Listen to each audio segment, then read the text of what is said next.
Hey, how's it going, everybody? Welcome back to the channel. And so, welcome to another mini-cast episode. Hopefully you guys enjoy what I have to say in this episode, and it's gonna always consist of two different discussion topics. And so, yeah, but before I get into it, if you want to help out the channel, smash the like button because that helps get this video circulating. And wow, I didn't even notice this. I was on my Chromebook. So hashtag ADHD problems if you made it this far into the video. I suffer from ADHD. So, and then also at the same time too, share this on the different social platforms so other people can get informed. That is the main goal. So I would really appreciate that. And today we're talking about two subjects. We're going to be talking about the Pixel Watch 2 leaked specifications and what I think about it, and get your guys' feedback in the comment section. So do comment below what you guys think of the topic at hand.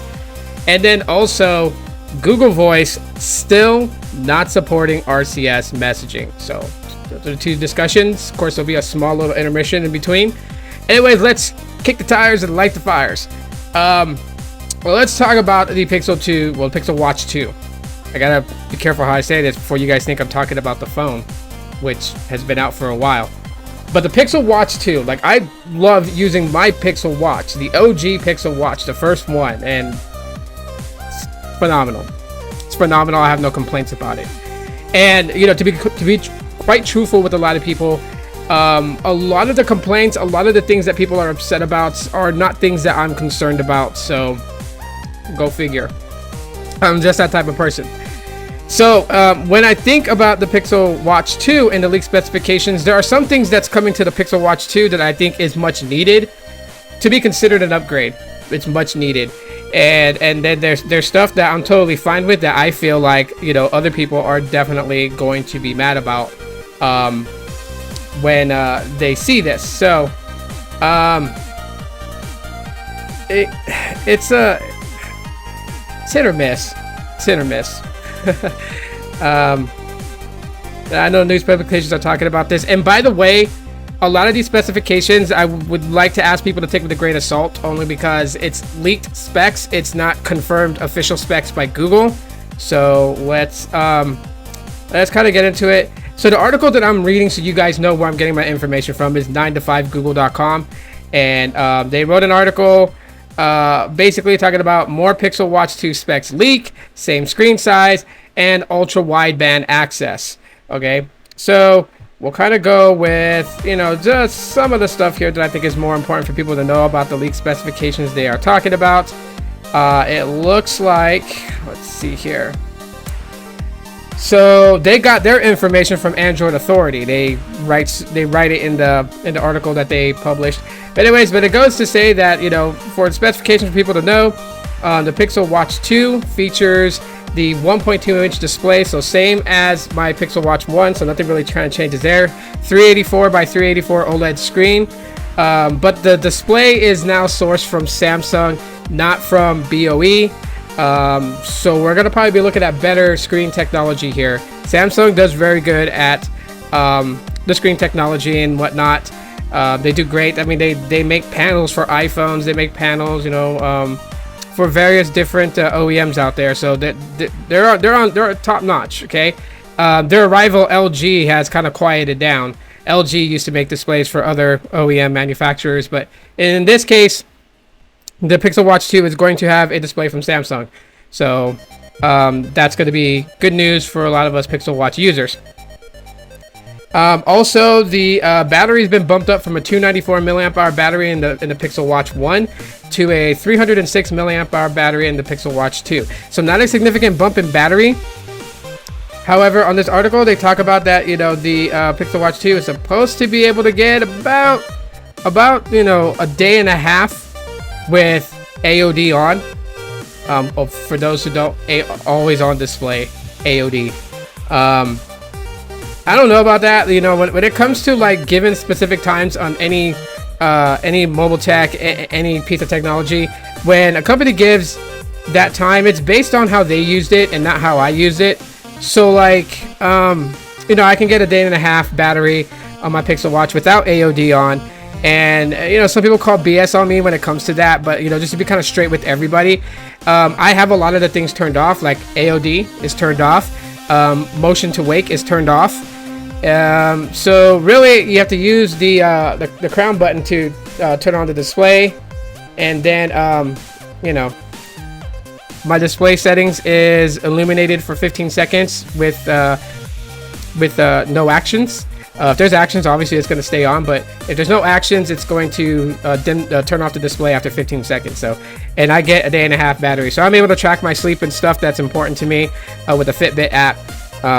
No problems at all whatsoever. But you know, so 306 milliamp hour battery means that, you know, the way I see it is the way that I use my watch. If I get a day and a half on the way that my watch is set up, then I'll probably get 2 days with the Pixel Watch 2. So that's a bonus, I guess you could say. But then again, there's a lot of key factors here for people who are going to be like, that's not much of a battery upgrade. I don't see it lasting long. You also got to remember, they switch display panels. That is a big factor in battery life, because if you're using a Samsung AMOLED screen, it is very power efficient, but it's also vibrant too as well. So you kind of get the best of both worlds with Samsung displays. You get vibrancy, being able to visibly see things in the sunlight, and then you get power efficiency because the blacks are not replicated blacks from a Pixel bulb. It is literally a Pixel shutting off to create that deep black. So good on them for that. And of course, the Pixel Watch 2 will support ultra-wide band technology. That's speculated. And one of the key features of why it's going to be doing that is obviously for a digital car key experience. So being able to unlock your car with your watch instead of your phone. I think that's what things are kind of going to. Like everything these days is kind of going to NFC tap to unlock, tap to pay. Hotels in my city have converted locks on their door to where you would just download an app for the hotel you're staying at. They would digitally assign you a key card for your door, and that kind of like like Google Wallet, it sits in there, it's active, you tap your phone on the door opens, you know. Which, you know, I'm gonna talk about in a future minicast video about the good and the bad and the ugly of that type of technology, and we'll get into that in a future time. So you know, save your questions for then. You know, the Pixel Watch 2 seems very promising. I am going to pick one up. I am going to get one. I will have my Pixel Watch 1. I was going to give it to my wife, but she just recently got her Fitbit Versa 4 and she's happy with that. So I'll just have this as a backup watch to use from time to time. And definitely when I get the Pixel Watch 2, I will do a comparison between. But yeah, so anyways, before I close this out, I just want to know what your guys' thoughts are on it. So you guys can comment below. Let me know what you guys think. And yeah, definitely, you know, something I want to read and get everyone's thoughts and opinions on. And right now, a quick little intermission. So if you guys enjoyed this minicast so far, you guys know what to do. Smash the like button. And definitely share this on your social platforms. It would deeply help me out. It really would. Also, if you are new to the channel and you want to subscribe, definitely do so. And I do have a series coming to members only, and it has to go to members only. And if you want to know what that series is all about and get some inside info, because I think majority of you that subscribe to my channel are going to like this, then you definitely want to hit me up on DMs on Twitter or on Instagram, whichever social platform you use. Links are in the description, so you guys can follow me on there. Reach out to me, and I'll let you know the details of what is coming to members only. And it's going to be a banger for sure. So you guys definitely want to know. Reach out to me.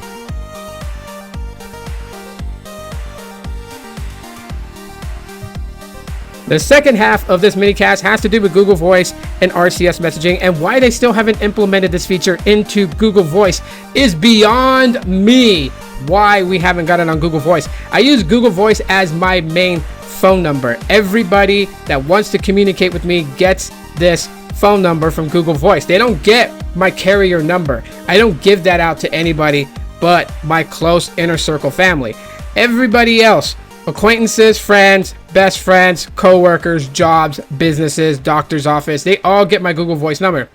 And it's been great because no matter what phone I take, like if I just feel like taking one phone with me and I don't want to sit there and fiddle through which one has what SIM card and what carrier, I can grab any damn phone I want and walk out the door knowing that I'm going to get my text messages, I'm going to get my phone calls, because those are mostly coming. 99.99995% are coming to my Google Voice number. Now, I have a lot of friends that use Android, and they are already signed up, set up for RCS messaging, which the main importance of RCS messaging is end-to-end encrypted messages. That's really what I look forward to RCS messaging. Yes, I love the fact that you can send higher resolution photos, and yes, I love the fact that, you know, you can send higher res and longer video. But even without those two things, the main thing is end-to-end encrypted messaging, knowing that there is an encryption to protect my messaging when I send it from my phone to whoever I'm texting. And nothing sucks worse than being that one guy that doesn't have it, you know, because when I send a text message to someone that has RCS, they receive it as a regular SMS. When they click on my text bubble in the message thread between them and I, and they do a reaction, I get the little typed out reaction that laughed out loud to quotation whatever I messaged, and it's just like, dang, like Google has to have a way to implement RCS messaging into it. And you know, I find it funny because Google does advertisement to try and get Apple to support RCS messaging, yet they won't have their own service, Google Voice, support it. They'll have their MVNO that's dependent on T-Mobile, Google Fi Wireless, support RCS messaging. They'll ask Samsung to help push the RCS messaging movement by having Samsung agree to it, and then Samsung implementing their changes to One UI, making, you know, Android or Google Messages the default messenger app on One UI. So like, you're getting the support of Samsung, you're getting the support of Motorola and Xiaomi and, you know, Honor and just all these different Android OEM manufacturers. You're getting the support of all of them for RCS messaging. But your one app that is, you know, data Wi-Fi dependent, that can actually bond to a cellular number connection if you so choose to, and you don't bring RCS messaging to it, because even if you were to attach it to, say, your mobile phone number on your device, and then you go in settings and you make it to where all your calls are Google Voice calls, so when you dial out, it's going to dial out using your Google Voice number and not your carrier number. Like, you can set all that stuff up and use a native dialer on your device if you want to. Me personally, I like to keep them separated. No pun intended there. But you won't have it supported in Google Voice. And I send back feedback after feedback after feedback monthly to Google to say, hey, I got a little note in my Google Keep that pretty much just states, hey, I would love for you guys to implement the support of RCS messaging in Google Voice, so that way we Google Voice users have end-to-end encryption with other messengers that we text message through Google Messages app. We would like to say RCS support with Google Voice, because Google Voice is nearly an all-in-one. You can make your phone calls from it, you get your text messages on it, your contacts are available there, you get voicemails too as well. You could use it on a laptop, Chromebook. Like, you know, the only thing it doesn't have, which is another thing that I would suggest for them to actually implement in, which is actually putting a icon for video calling and make that a clickable, linkable icon to Google Meets, aka Duo, to activate and enable video calling. Hell, it'd be great if they just natively use the same Duo, which was so much cleaner than the Hangouts version of video calling, and implement that baked into Google Voice. But that's for another thing. But, you know, little baby steps here at a time. Wishful thinking of ways that Google Voice can be so much better and become so much popular that Google wants it to be. But step one is to implement RCS messaging. Rich communication services. Please, for the love of Jeebus, let's get that in there. Let's get it to where it's there, so I can continue to use, because I mean, even though the RCS is not there, I'm still going to use Google Voice. Still going to use it. It's just the people that I message are going to have to deal with the fact that it's a regular, you know, short messaging service message, SMS, and not RCS. But anyways, guys, that's the minicast for today. Let me know what your thoughts are on that subject in the comment section of the video as well. If you guys made it this far, hashtag RCSGV to let me know you guys made it this far in the video. And again, I'll ask the same question. What do you guys think about the Google Pixel Watch 2 and some of the leaked specs, possibly, that is coming with this new wearable? And oh, lastly on that too, Apparently, it's supposed to support Wear OS 4, which is an Android 13 based software for smartwatches. So that's also prevalent with the Pixel Watch 2.